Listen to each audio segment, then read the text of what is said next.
Hello! My name is Kallista, and welcome back to Dragon Age 2. In the last episode, we kicked out the final gang of Act 2, and as I mentioned, we are going to be jumping into the Lost Patrol, and then we make a start on the companion quests. I'm both very excited for the companion quests, and I'm also completely terrified. With a couple of them, I'm hoping I've done enough, and people who have played this game before will know exactly what I mean by that. Blondie, Sunshine, Daisy, Ravani. What am I? Beg your pardon? You don't call anyone by name except for me. Where's my nickname? That's not true. There's Hawk and Bianca. Hawk is a family name, and Bianca is a crossbow. Don't change the subject. Haven't thought of a good one yet. What do you think of Red? Too common. Well, when you think of one, let me know. That is very true. I do wonder why Varric doesn't... Oh, no. Oh, no, that's not good. No, thank you. I mean, we gotta go deal with it, but shit. Oh, dear.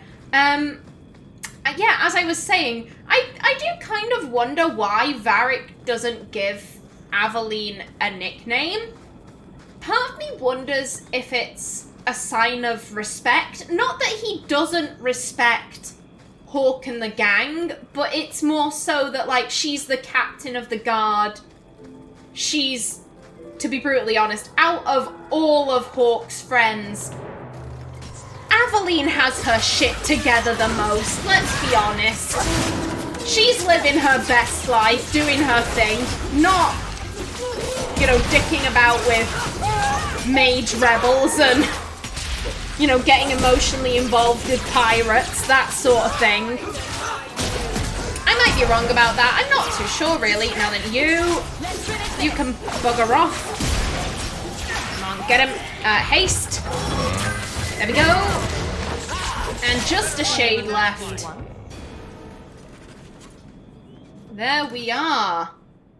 The Kunari patrol was killed. Report this to the Kunari in the Lowtown docks before nightfall. Can do. Absolutely. And what do you have? Health potions. Oh, I need to stock up on health potions at some point. Oh, poor sods. Amelia would be tempted to burn the bodies. I mentioned this before, just as a nice thing to do. When they were alive and they could spread their false religion, they were dangerous, but they're dead. They can't do any more harm, and, you know, burning the bodies, you know, they were people at the end of the day. To be honest, Amelia has an easier time seeing the Kunari as a person once they are dead, which is horrible. I'm not saying that's not horrible, it is, but it's true. So yeah, now that they are people in her eyes, I think she might have liked to have burned them, but if that's not the Kunari way, if that's, you know, if they are just fine leaving their dead lying about, then, you know, fuck it. I found your patrol. They won't be coming back. You have stolen my duty, Basra. We were supplied for this task, but you have done this instead. Take what was meant for us. Thank you. Binky's Comfort. Hello. Two-handed. Ooh. Oh, hello. That might be all right for Fenris. Ooh. Maybe. Maybe. You know what? Here's what I'm thinking. I'm gonna quickly run to the merchant round here and just see if he has any health potions. I think I'm actually gonna do that before I do any companion quests. You too, sister. You know the Tethris family businesses are registered in your cousin Elman's name. You don't say. But I can't find any record of you having a cousin Elmond. I'll introduce you sometime. He's a little on the shy side. Varric, he's imaginary. Which makes him a much better head of the household than I am. He never misses the Merchants Guild meetings for one. Oh, Varric. I love you. Never change. Yeah, I think I'm gonna go round to all of the merchants in Kirkwall and just sell all. Okay, you don't have any health potions. I need health potions. Special friend? I need health potions before the end of Act 2. Otherwise, I am fucked. And I don't want that. No, thank you. I want to live. Oh, God. On one hand, I'm like, I did something stupid by building Amelia the way that I have built her, because the end of Act 2 is... It's gonna take me fucking ages. It's gonna take me so long.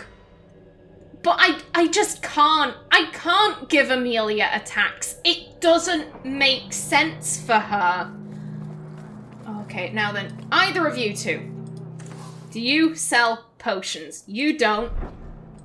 Why would weapon or armor smiths sell potions? Don't question it. They might. You don't know. I don't know. God, I'm gonna need way more than 12. I'm gonna need so many more than 12. And I get that I probably have checked all of these shops. Oh my god, give me the shit. Yes, thank you. I didn't check this one. Welcome back to Souls, my friend. Vindication. Oh, okay, that's very good to hear. Good for you, madam. Callista says, feeling a bit sick on the inside, but Amelia has no fucking idea, so... I'm so sorry, madam. Out of character, I am so sorry. Oh, Amelia, why do you do the things that you do? I want Amelia to be happy. Genuinely, I do. I really want her to be happy. She's... Oh, hello. Hello, we fighting someone?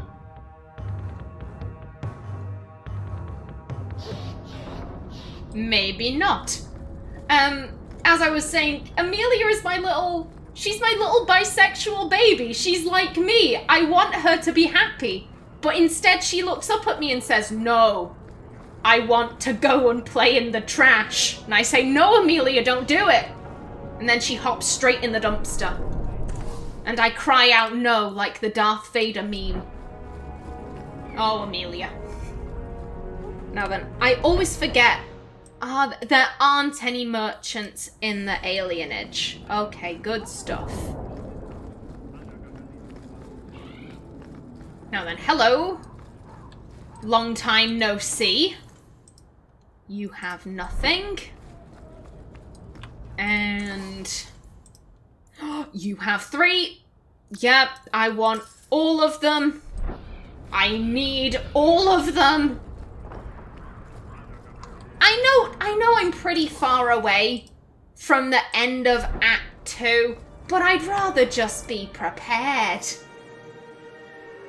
I'd rather not be dashing about at the last minute trying to, you know, scrape potions together and all of that. Okay, so that's everyone in Lowtown. I don't think there are any merchants in Darktown. But you know what? I'm going to have a cheeky wee check. Darktown.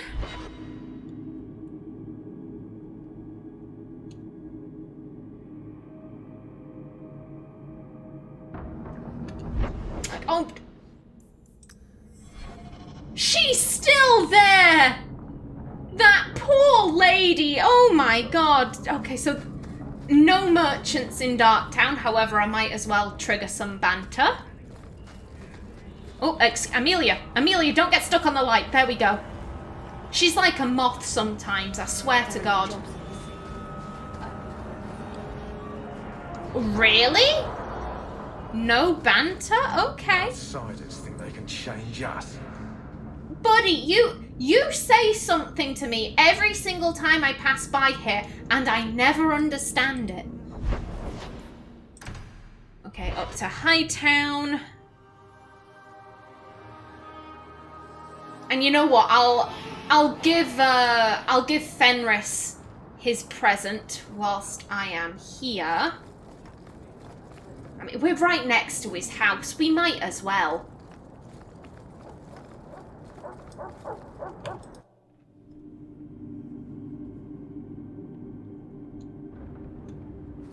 Okie doke. Buddy? Buddy, are you doing okay? Hello. I have something for you. It's a book. Correct. I see your eyesight is still working fine. The book is by Shartan, the elf who helped Andraste free the slaves. You know about him, right? A little. It's just... slaves are not permitted to read. I've never learned. No, where? Why? Amelia would absolutely offer to teach Fenris, but why is it a flirt? No, I don't. These just seem like dickhead answers. Oh, God. Oh, no. Oh, dear. I really don't know what to do here. On one hand, Amelia would absolutely be like, let me help you. Let me teach you how to read. It's a good book. You know, the Magisters all die at the end. Kind of, sort of. We can dream. But we don't want to be flirting with him. I don't want to be flirting with Fenris. Fenris has been thoroughly friend-zoned. I have to go with this then. A simple thank you would have sufficed. Thank you. I don't mean to seem ungrateful. I do appreciate the thought. I've always wanted to learn more of Shartan. Perhaps this is my chance. At least he reacted well. He took it as the joke it was. Okay. Amelia did sound very sassy when she was like, a simple thank you would have sufficed. I absolutely imagine that Amelia would offer to teach Fenris to read. She would 100% be up for that. Reading is a joy. Everyone should know how to read. Everyone deserves to know how to read. I love books. To be fair, I wouldn't have volunteered in a library for 3 fucking years if I didn't love books and reading. The last book I read, it was very interesting. It was called Please Look After Mother.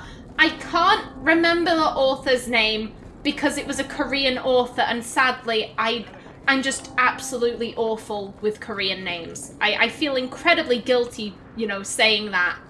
But it was a Korean book. Obviously, it had been translated into English. Obviously, very quickly. Yeah, there aren't any merchants down there. Okay. Yeah, it had been translated into English, and I just sort of picked it up on a whim. The back sounded rather intriguing, and oh my God, I cried like a bitch. Like, I could not stop crying when I read it. It was such an interesting read too, because Daggers, got them too. I don't want daggers, I just want potions. That's all I want, and you don't have any. Boo. Yeah, I keep losing my train of thought. I apologize. So this book, it's about this family in Korea, and the mother of the family, she's an older lady in her like 80s, and she had dementia, and really no one in the family realized. Everyone was just sort of wrapped up with their own shit. No one really noticed that her memory wasn't what it was. And she goes to Seoul with her husband. Also, her husband's a complete fucking arsehole. Just want to put that out there. She goes to Seoul with her husband to visit one of her kids. And her husband insists we go on the train. We go on the train because I don't want to drive us down. And my comfort is so much more important than yours. And he's holding her hand. And in all of the crowds, their hands part. And the mother goes missing, and no one can find her. And the narration, I'm sorry I'm pausing here, I just want to tell you about this book. It was a very good book. The narration shifts between all of her children, and it doesn't necessarily tell you who's speaking. You have to figure that out. The game never tells you the name of the person speaking. They will say, like, oh, my sister, insert female Korean name here, and my brother Ji-hoon, da-da-da-da-da. And then another chapter you might hear, oh, my brother Sung-won. And you're like, oh, okay, so the person from the first chapter must be called Sung-won. And you kind of slowly piece it together yourself. And the final chapter is the mother. And I'm tearing up just thinking about it. It was a wonderful book, truly. If you happen to be in a library or a bookstore and you see it, I would highly recommend Please Look After Mother. It was a beautiful read. And if you hadn't guessed, yeah, I'm doing this first. Because of course I am. Who do I want? Let me get the right party together first. We want Anders and Isabella for you. Now then, hello. I've got something to show you. Come and see.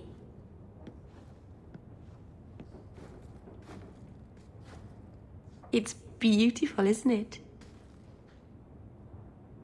We're 100% not going to flirt. Fuck that noise. I think, it is a very pretty mirror. And, there is absolutely no reason to be scared of mirrors in Amelia's mind. It's clearly just a mirror. It's broken, but, the frame is so ornate. It is a pretty mirror. Of all the giant mirrors in your house, Merrill, this is easily the nicest. I knew if anyone would understand, you would. I've spent the last few years restoring this. One of my clan found it in the Brazilian forest, we think. Poor Tamlin. We never found him. Just the shattered pieces of the Eluvian. Tamlin! Oh, buddy. Buddy, I miss him.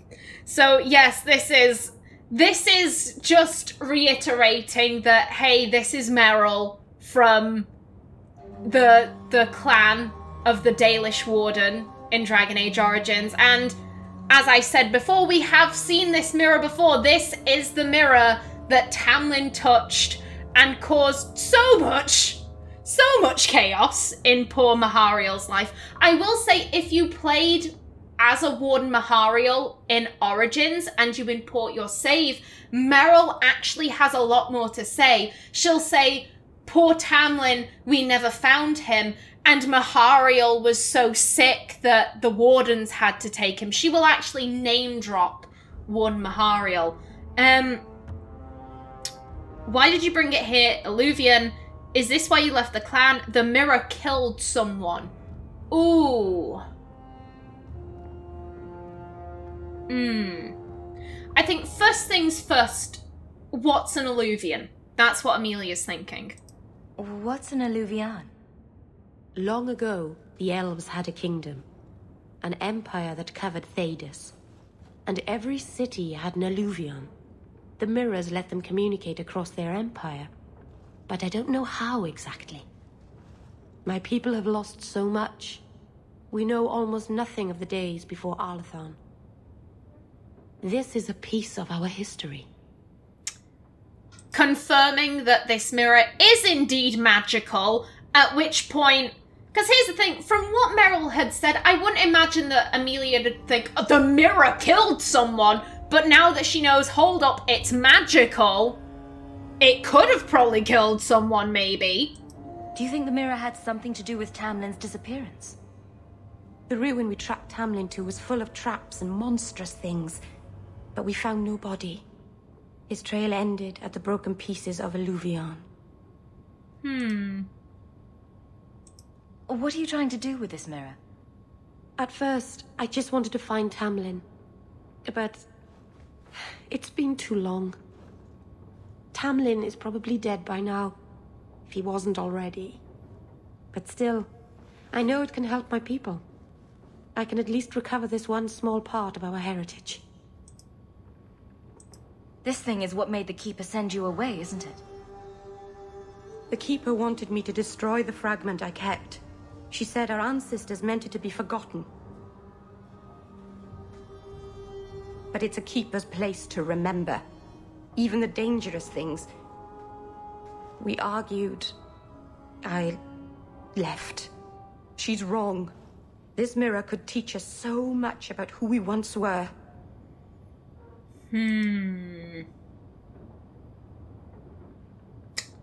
What's Amelia thinking? Clearly this mirror is in some way magical. Clearly, if it comes from a time of Arlathan, and, you know, if we trust what Merrill is saying to be true, every city had an Eluvian, they allowed for communication over long distances. Okay. Could the mirror have killed Tamlin? Obviously, I know the answer to that. Amelia, however, doesn't.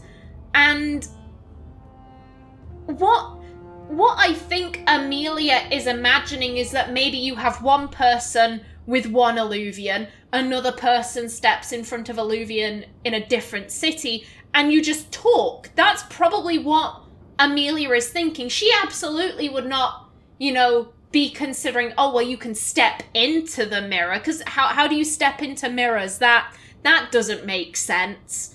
So I don't necessarily think that she believes that the mirror killed Tamlin. Clearly something went on in that ruin. Hell, maybe Tamlin got kidnapped. Or maybe he got attacked by a beast that dragged his body to its nest, and in the struggle the mirror broke. There could be a perfectly mundane explanation for this. Yeah, why? Why in all of this? Tell me you didn't bring the killer mirror to Kirkwall just because it's pretty. It's not dangerous, I promise. I fixed it, or tried to, with blood magic. The mirror won't hurt anyone. I cringe every time she says that. She has no idea what she's messing with. I do. I have it totally under control. But it doesn't work. I've tried everything, and I think it's because it needs to be finished with a special tool. And a ruling home. And my clan has one. It's been in their hands for generations. I do think Amelia agrees with Anders. You know, Merrill clearly doesn't have things under control. Clearly. Like, oh, I have things under control. Did you have things under control when we went in the Fade to save Fenris? Did you have things under control then, Merrill? No. And the idea of... what was it she said? It won't hurt anyone. I fixed it with blood magic. No, that's some bad juju right there. No, thank you. I hear a but coming. I can't go back there alone. You have no idea, the Keeper. I can't talk to her. We fight or talk circles around each other. She has a disappointed frown that turns your bones to jelly. Please help me. You will, won't you? I mean, we will, just because... I've said this before, Amelia gets involved in situations because she kind of feels that if she's not involved, things could go horrifically badly. You know, Merrill is clearly trying to complete the Eluvian, and To be honest, I don't necessarily think that Amelia believes the Eluvian is inherently dangerous. Anything could have happened to Tamlin. Anything at all. You know, just because there was, you know, this smashed mirror and he was missing, that doesn't necessarily mean those two events are connected. I mean, what's the worst that could happen with a communication mirror? What's the worst thing that could happen there? That doesn't really align in Amelia's brain. So if we say no, there's a pretty good chance that Merrill could go up to the Keeper, you know, by herself. They get into a fight and Merrill could use blood magic on the Keeper and she could potentially harm the Dalish. And as much as Amelia is like, I don't like these people, they have different religious views to me, I don't think she necessarily wants them to get murdered by a blood mage, if you know what I'm saying. So for that reason, Amelia will help, just to keep an eye on what Merrill is doing. I'll go with you. Master Uranus, I'll find some way to repay you, I promise. Codex updated. Merrill after the Deep Roads. It's a Keeper's place to remember, even the dangerous things. Since her arrival in Kirkwall's elven alienage, Merrill has had difficulty adjusting. Her neighbours ignore her existence, and even the most determined socialites in Lowtown cross the street to avoid her. She also gets lost frequently, a matter that doesn't seem to be solving itself through time or familiarity with the city. On separate occasions, she has accidentally found herself in the Viscount's bathing room, the Chantry's airing cupboard, and in the middle of a dog racing track in Darktown. Again, how do you get that lost? How do you get that lost where you're in the middle of a racetrack before your brain kicks in to be like, hey, Merrill, we shouldn't be here? Like, if she was at the edge of a racetrack, that's fair. You're walking along and you're trying to get home and you come to the edge of a field and you're like, wait a minute, my home isn't next to a field. What the fuck is this? And then you turn around. You don't walk halfway through the field before going, hold up. This isn't where I should be. I don't like this type of comic relief because it just makes Merrill seem like a complete dumbass, and I don't think she is. I think she's incredibly intelligent, and just no. But I'll stop, I promise. Maybe. Okay, so we have no other codex entries. Let me just close this up. And there we are. Okie doke. Come along, guys. We head to Sundermount. To the Dalish. Where surely nothing bad will happen to us. Oh, hello. Oh, okay. Okay, good stuff. And we have levels. Hello. Ooh, 6 for you. 2 magic, 1 willpower, 2 magic, 1 willpower. And bamf, bamf. And you want 2 cunning, 1 dex. And you want bamf. Okie dokie then.